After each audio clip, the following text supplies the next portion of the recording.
Hi, this is John Clark from LifeToSuccess.com. In this video, I'm going to be looking at a statement I got the other day. I want to do a good job, but I feel the work they give me is stupid. What do I do? This often happens with younger workers, especially those just entering the workforce, and some older people who haven't quite figured it out yet. The key to consider here is that when you work for someone else, you may have to do jobs that you feel are dumb. The problem is that these dumb tasks are very important to the people who sign your paycheck. The people who make these dumb jobs as important to them as they do their employers are the people who are generally happier and get promoted faster. Over the years, there's been a stigma attached to people who make the jobs that their employers give them as important to them as their employers, and it's a stigma that I think holds a lot of people back. And that one descriptive is called a brown noser. So obviously, if you want to fit in with the herd and not be called a brown noser, then just continue to consider the job stupid and just fit in with the crowd, and you'll be stuck there. But if that's not for you, then here are a few points to consider when doing the dumb jobs. Number one, make these jobs as important to you as they are to your employer. The minute you do this, you put yourself heads above anybody else in the company, and you put yourself on the fast track to success. While the other people are complaining about the specifics of the job, you are doing what is important to the boss, and this will show in what you do. The key to this is it has to be genuine. If you're doing it only because you want your boss to take notice, you are doing it for the wrong reasons. So the work has to be done genuinely. Eventually, this will be played out and not in your favor. So that the person that does this in that manner is a brown noser because they're not doing it for the right reasons. So you got to do it genuinely.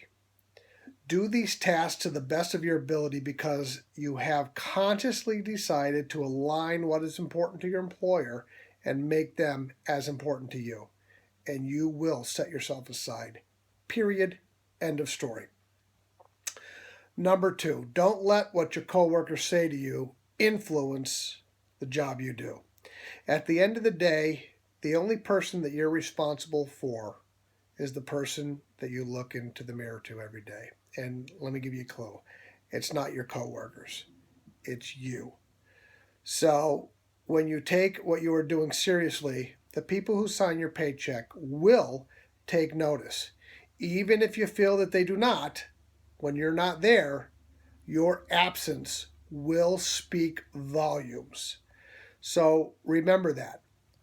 Number three, don't stop doing the best job you can do. Do not stop. Some people will hold back what they do if they feel that because they feel they're being taken advantage of. Well, this is a huge mistake, and here's why. We live in a cause and effect universe, and the cause is what you do. The effect is the reward you get from what you do. So sometimes the reward doesn't always come from where you think it should. And that is a huge thing. When you start holding back any effort, you slow down or even stop the reward from coming. This is a lot to chew on because a lot of people will look at it and they want, we live in a universe, and we live in not a universe, but we live in a world that we want instant gratification. We do something, we want the results immediately. Hard work never goes unnoticed.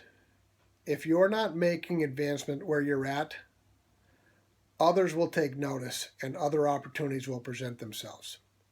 You just continue to work hard and the rewards will come. It's inevitable. And it's an infutable law of success. So work hard, do the best you can, even on the dumb tasks that your boss gives you, but do it for the right reasons. Do it for the reason that you're going to be a highly successful person. Align what is important to your boss or your employer with what make it important to you, as important to you, if not more important than your employer. This will put you heads above. This will put you heads and above anybody that you work with. This all comes around to the way we habitually think and what we habitually do. When you start to make these type of things a habit, then you will start to succeed, and it will happen. And if you start making these ways of thinking a habitual way of you thinking, then all these habits will lead to success.